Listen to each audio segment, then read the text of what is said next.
Everyone, जैसा कि आप सब लोगों को पता है कि हमने फार्माकोलॉजी सब्जेक्ट स्टार्ट किया हुआ है। तो इससे प्रीवियस वीडियो में हमने फार्माकोलॉजी की इंट्रोडक्शन एंड कुछ टर्मिनोलॉजी स्टडी की थी। तो आज के इस सेशन में हम फर्दर फार्माकोलॉजी सब्जेक्ट को ही स्टडी करेंगे। फार्माकोलॉजी की बेसिक टू मेन डिविजन्स होती हैं, टू मेन ब्रांचेज होती हैं, ठीक है। फर्स्ट है फार्माकोडायनामिक्स एंड सेकेंड है फार्माकोकाइनेटिक्स। तो फार्माकोडायनामिक्स, डायनामिक का मतलब होता है पावर। तो यहाँ पर ड्रग की पावर का पता लगने वाला है हमें, ठीक है, ड्रग की power. So it is what the drugs does to the body. मतलब एक ड्रग का जब हम इनटेक करते हैं तो ड्रग किस तरीके से बॉडी में वर्क करता है उसे हम बोलते हैं फार्माकोडायनामिक्स, मतलब पावर ऑफ ड्रग, ठीक है, ड्रग की पावर क्या है। So it includes physiological effects, biochemical effects and mechanism of action. So ये है फिजियोलॉजिकल इफेक्ट्स का मतलब यहाँ पर है, फॉर एग्जाम्पल हम किसी ड्रग का इंटेक करते हैं, हमारा पेन रिलीफ हो जाता है, ठीक है। और कुछ हम अगर एनेस्थीसिया की बात करें तो पर्टिकुलर एरिया में हम एनेस्थीसिया जब देते हैं तो वो एरिया एनेस्थेटाइज हो जाता है। तो ये एक ड्रग की पावर है, तो इसे हम बोलेंगे ड्रग ने फिजियोलॉजिकल इफेक्ट दिखाया यहाँ पर। और बायोकेमिकल इफेक्ट ये होता है जो हमारी बॉडी के अंदर जितने एंजाइम्स होते हैं या फिर रिसेप्टर्स होते हैं उनके साथ ये ड्रग बाइंड हो जाता है, और बाइंड होने के बाद ऐसा कर देता है कि वो एंजाइम्स अपने नॉर्मल फंक्शन नहीं कर पाते हैं। अगर हमें ऐसा करना है तो हम कुछ ऐसे ड्रग्स का हम यूज़ करेंगे, उसे हम बोलते हैं बायोकेमिकल इफेक्ट ऑफ ड्रग। मतलब ड्रग का हमारी बॉडी के एंजाइम्स और रिसेप्टर्स के साथ बाइंड हो जाना और उनका नॉर्मल फंक्शन में इंटरप्शन क्रिएट करना, ठीक है। नेक्स्ट है mechanism of action. Mechanism of action आप बोल सकते हो, जैसे हम कोई भी ड्रग का इंटेक करते हैं तो फॉर एग्जांपल डोपामाइन जो है, डोपामाइन का लेवल इंक्रीज कर देता है। अगर हम कोई ड्रग पेशेंट को प्रोवाइड कर रहे हैं तो डोपामाइन का लेवल क्या हो जाएगा, इंक्रीज, ठीक है। पार्किंसन डिजीजेज में जो हम ड्रग्स देते हैं ना उसमें डोपामाइन का लेवल जो है वो ड्रग्स जो है इंक्रीज कर देते हैं, तो वो मैकेनिज्म ऑफ एक्शन में आता है। तो आई होप आपको फार्माकोडायनामिक्स क्लियर हो गया होगा। तो ये कुछ ऐसी टर्म्स हैं जिनको देखने के बाद स्टूडेंट्स फर्दर पढ़ते नहीं है आगे कि इसका मतलब क्या है, इसे यहीं पे छोड़ देते हैं। ओके, नेक्स्ट है फार्माकोकाइनेटिक्स, ठीक है। काइनेटिक्स का मतलब होता है मूवमेंट। अब जो बच्चे फिजिक्स के स्टूडेंट रहे हैं उन्हें ऑलरेडी पता है काइनेटिक्स का मतलब क्या होता है। सो फार्माकोकाइनेटिक्स, काइनेटिक्स मतलब मूवमेंट, बट यहाँ पर ड्रग की मूवमेंट की बात हो रही है, ठीक है, यहाँ पर मूवमेंट की बात हो रही है। तो बॉडी किस तरीके से ड्रग की मूवमेंट कराती है, ठीक है, it is what body does to the drug, मतलब बॉडी ड्रग के साथ किस तरीके से एक्ट करती है, रिएक्ट करती है। तो यहाँ पर बॉडी की बात हो रही है और यहाँ पर ड्रग की बात हो रही है कि ड्रग अपनी पावर किस तरीके से बॉडी को शो करता है, और यहाँ पर हो रही है कि बॉडी किस तरीके से ड्रग लेने के बाद रिएक्ट करती है। तो एक दूसरे से अपोजिट है ये pharmacodynamics and pharmacokinetics. So it includes absorption. अब एब्जॉर्प्शन सबसे पहले होगा। एब्जॉर्प्शन क्या होता है आप सबको पता है, एब्जॉर्प्शन इंटेस्टाइन के अंदर होता है। ड्रग जैसे ही हम इनटेक करेंगे इंटेस्टाइन के अंदर इसका एब्जॉर्प्शन हो जाएगा। फर्दर हम इन टर्म्स को एक्सप्लेन मैं आपको कर दूंगी, फर्दर हम स्टडी करने वाले हैं। तो डिस्ट्रीब्यूशन में क्या होगा, ब्लड जो है वो ऑर्गन्स तक जाएगा, ब्लड ऑर्गन्स तक जाएगा डिस्ट्रीब्यूशन में। ओके, तो यहाँ पर डिस्ट्रीब्यूशन हो जाएगा ड्रग का। नेक्स्ट है मेटाबॉलिज्म, तो यहाँ पर ड्रग बाइंड होगा, देन एडिपोज टिश्यू के अंदर इसकी स्टोरेज हो जाएगी ड्रग की, देन बायो ट्रांसफॉर्मेशन हो जाएगी ड्रग की। क्या हो जाएगी, बायो ट्रांसफॉर्मेशन। ओके, एक्सक्रीशन कौन कराता है, किडनी। किडनी से ड्रग क्या होगा, एक्सक्रीट आउट। जो भी वेस्ट प्रोडक्ट होता है वो किडनी एक्सक्रीट आउट करा देती है। आफ्टर दैट एक्सक्रीशन होता है। सो आई होप आपको यहाँ तक का टॉपिक क्लियर हो गया होगा। सो देखिए प्रीवियस वीडियो में ये दो टर्म्स हैं जो मैंने बताई नहीं आपको।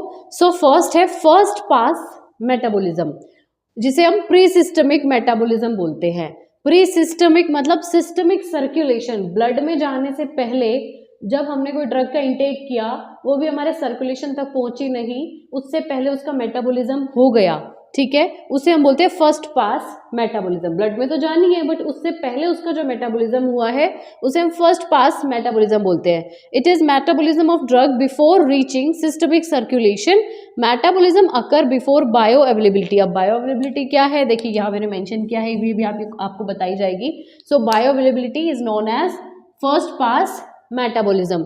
सो सिस्टमिक सर्कुलेशन में जाने से पहले, ब्लड में जाने से पहले जो मेटाबॉलिज्म हो जाता है उसे हम फर्स्ट पास मेटाबॉलिज्म कहते हैं। ओके, सेकेंडली आप ये भी मेंशन कर सकते हो metabolism occur before the bioavailability is known as first pass metabolism. अब एक एग्जांपल आप देखिए, उससे पहले मैं बता दूं बायो अवेलेबिलिटी। सो जो फर्स्ट पास मेटाबॉलिज्म के बाद जितना भी हमें रिमेनिंग जो ड्रग बचता है जो हमारे ब्लड सर्कुलेशन में एंटर होता है उसे हम बोलते हैं bio availability of the drug. For example एक पैरासीटामोल है, पीसीएम का पेशेंट ने इंटेक किया और 600 mg की टेबलेट है, पीसीएम की 600 mg की टेबलेट है, पेशेंट ने उसे इंटेक किया। जैसे ही यहाँ से इंटेक किया, ठीक है, सबसे पहले स्टमक, इंटेस्टाइन और mucus membrane of the mouth, कुछ ड्रग्स जैसे हम पीसीएम को छोड़ के कुछ ड्रग्स हम सबलिंगुअल भी लेते हैं, सबलिंगुअल लेंगे तो सबसे पहले वो कहाँ एब्जॉर्ब होने वाला है, mucus membrane of the mouth के अंदर। अब बट पीसीएम सबलिंगुअल नहीं लेते हैं तो सबसे पहले स्टमक में एंड आफ्टर दैट गट के अंदर, ठीक है, इंटेस्टाइन के अंदर उसका एब्जॉर्प्शन हो जाएगा, उसके बाद ही तो वो ब्लड सर्कुलेशन में जाएगा। यहाँ तक ही मेटाबॉलिज्म का प्रोसेस हो जाएगा, फर्स्टली स्टमक में, फिर इंटेस्टाइन में, यहाँ भी मेटाबॉलिज्म हो रहा है, ब्लड का एब्जॉर्प्शन हो रहा है बेसिकली। तो मान लीजिए 600 mg की एक टैबलेट पेशेंट ने इंटेक किया, ड्रग लिया है, और उसमें से 200 mg जो है, 200 mg का तो यहीं पर मेटाबॉलिज्म हो गया इंटेस्टाइन तक, बाकी रिमेनिंग बचा 400 mg, तो 400 mg सर्कुलेशन तक पहुंचा, ये 400 mg कहलाएगी ड्रग की bio availability.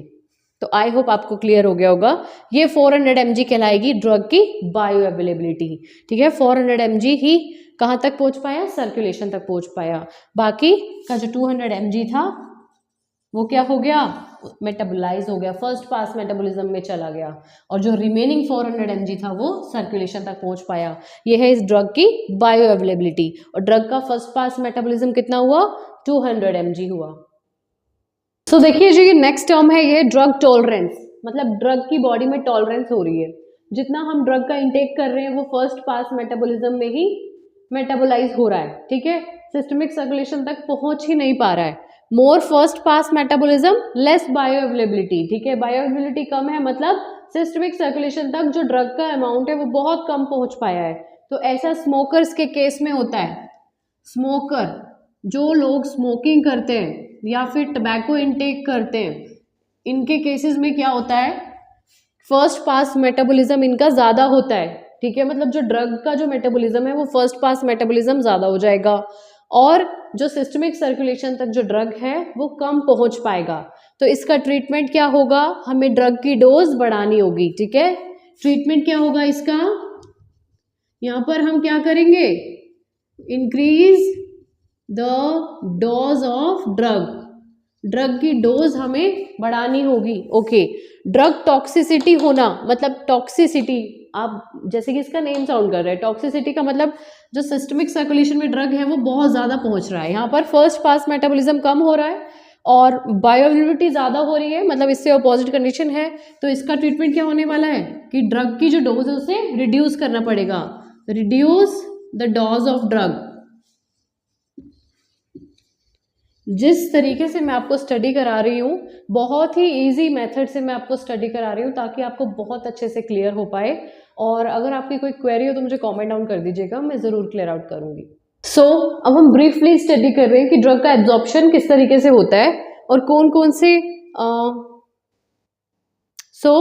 Absorption depends on the route of administration. हम ड्रग को किस तरीके से दे रहे हैं उसके ऊपर डिपेंड करता है कि एब्जॉर्प्शन कैसे होगा, ठीक है। रूट ऑफ एडमिनिस्ट्रेशन पे डिपेंड करता है कि किस रूट से हम ड्रग प्रोवाइड करा रहे हैं। तो रूट होते हैं, लोकल रूट होते हैं और सिस्टमिक होते हैं। Systemic local route of administration में जो ड्रग है वो सर्कुलेशन तक नहीं पहुंच पाएगा, और सिस्टमिक रूट ऑफ एडमिनिस्ट्रेशन जो है उसमें ड्रग डायरेक्टली सर्कुलेशन में जाएगा, ब्लड सर्कुलेशन में।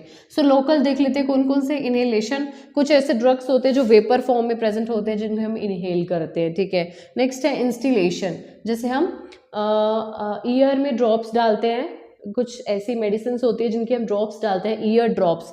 Example ear drops, liquid form यहाँ मेंशन है ना, लिक्विड फॉर्म में ड्रग होते हैं, बॉडी कैविटी के अंदर डाले जाते हैं। एग्जाम्पल जैसे अभी मैंने आपको बताया ईयर ड्रॉप्स, तो इसे हम बोलेंगे इंस्टिलेशन, इंस्टिलेशन करना, इंस्टिल करना।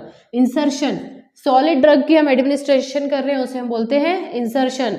इनंक्शन मतलब स्किन के ऊपर अप्लाई कर रहे हैं, जैसे कि ऑइंटमेंट है, ऑइंटमेंट को डायरेक्टली हम स्किन पे अप्लाई करते हैं तो उसे हम बोलते हैं इनंक्शन, ये लोकल रूट है, ठीक है, तो यहाँ पर भी ब्लड डायरेक्टली क्या हुआ, ब्लड में नहीं गई ड्रग। ओके, नेक्स्ट है इंसफ्लेशन, मतलब ड्रग का पाउडर फॉर्म में प्रेजेंट होना। नेक्स्ट है इंट्राथीकल, सब एरेक्नोइड स्पेस के अंदर ड्रग दिया जाता है, जैसे कि स्पाइनल एनेस्थीसिया, इसका एग्जांपल है स्पाइनल एनेस्थीसिया। स्पाइनल एनेस्थीसिया इसे हम बोलेंगे intrathecal route. Okay, intra articular क्या होता है, जॉइंट के अंदर स्टीरॉयड दिया जाता है, जॉइंट के अंदर स्टीरॉयड दिया जाता है। अगर किसी को अर्थराइटिस है, अर्थराइटिस की प्रॉब्लम में क्या होता है, इन्फ्लामेशन हो जाती है, इन्फ्लामेशन को कम करने के लिए डायरेक्टली हम स्टीरॉयड्स देते हैं। क्या देते हैं, स्टीरॉयड्स देते हैं। इंट्रा आर्टिकुलर रूट इसे बोला जाता है। इंट्रा ऑशियस मतलब ड्रग बोन मैरो में देना, ठीक है, यहाँ पर भी हम स्टीरॉयड्स देंगे, बोन मैरो के अंदर हम स्टीरॉयड्स प्रोवाइड कराते हैं, ठीक है। तो ये हो गया इंट्रा ऑशियस रूट। अब हम बात करते हैं सिस्टमिक रूट की, ठीक है। सिस्टमिक में सबसे पहले आता है एंटेरल रूट। एंटेरल का मतलब ड्रग का जो मेटाबॉलिज्म है वो इंटेस्टाइन में होगा, इंटेस्टाइन में वो एब्जॉर्ब होने के बाद डायरेक्टली कहाँ चला जाएगा, ब्लड सर्कुलेशन में चला जाएगा, उसे हम बोलते हैं एंटेरल रूट। और ये 3 टाइप से हो सकता है, ओरल, रेक्टल और सबलिंगुअल। 1 सेकेंड, ओरल रूट से डायरेक्टली ब्लड कहाँ जा रहा है, ओरल रूट से हम लेंगे तो इंटेस्टाइन तक जाएगा, वहां से एब्जॉर्प्शन होगा और डायरेक्टली ब्लड सर्कुलेशन में चला जाएगा। इसी तरीके से इस रेक्टल की बात करें तो रेक्टल रूट से भी हम कुछ मेडिसिन देते हैं, कुछ ड्रग्स प्रोवाइड कराते हैं जो कि इंटेस्टाइन में जाते हैं, एब्जॉर्ब होते हैं, उसके बाद सर्कुलेशन तक पहुंच जाते हैं। सबलिंगुअल मतलब अंडर द टंग, टंग के अंडर हम रखेंगे, अंडर द टंग, टंग के नीचे जो ड्रग रखा जाता है उसे सबलिंगुअल रूट बोला जाता है, और वो भी डायरेक्टली इंटेस्टाइन के अंदर जाकर के एब्जॉर्ब होगा और सर्कुलेशन में चला जाएगा। तो सबलिंगुअल में भी क्या होगा, mucus membrane of the mouth में ड्रग एब्जॉर्ब हो जाएगा, सर्कुलेशन तक पहुंच जाएगा, तो इसे हम बोलते हैं सबलिंगुअल रूट। अब बात करते हैं पेरेंट्रल रूट की। पेरेंट्रल रूट में आते हैं आईवी, आईएम, इंट्राडर्मल और सबक्यूटेनियस रूट, ठीक है। पेरेंट्रल, पेरेंट्रल में पैरा का मतलब होता है बिसाइड, बिसाइड्स, ठीक है, बिसाइड्स मतलब अवे, और एंट्रल मतलब इंटेस्टाइन, मतलब away from the intestine, besides intestine, intestine में ना जा करके डायरेक्टली सर्कुलेशन में चला जाएगा। अब आईवी इंट्रावीनस रूट जो होता है, इंट्रावीनस रूट ऑफ एडमिनिस्ट्रेशन में बायो अवेलेबिलिटी 100% रहती है, 100% बायो अवेलेबिलिटी रहती है, क्योंकि फर्स्ट पास मेटाबॉलिज्म तो यहाँ पर है ही नहीं, डायरेक्टली सिस्टमिक सर्कुलेशन में ड्रग जा रहा है, तो 100% बायो अवेलेबिलिटी होगी। सो आई होप आपको यहाँ तक का टॉपिक क्लियर हो गया होगा, और आज का सेशन आपको अच्छा लगा हो तो वीडियो को लाइक कर देना, चैनल को सब्सक्राइब कर देना, बेल आइकन को प्रेस करना न्यू नोटिफिकेशंस के लिए, एंड हाँ, अपने फ्रेंड के साथ शेयर जरूर कर देना। Thanks for watching.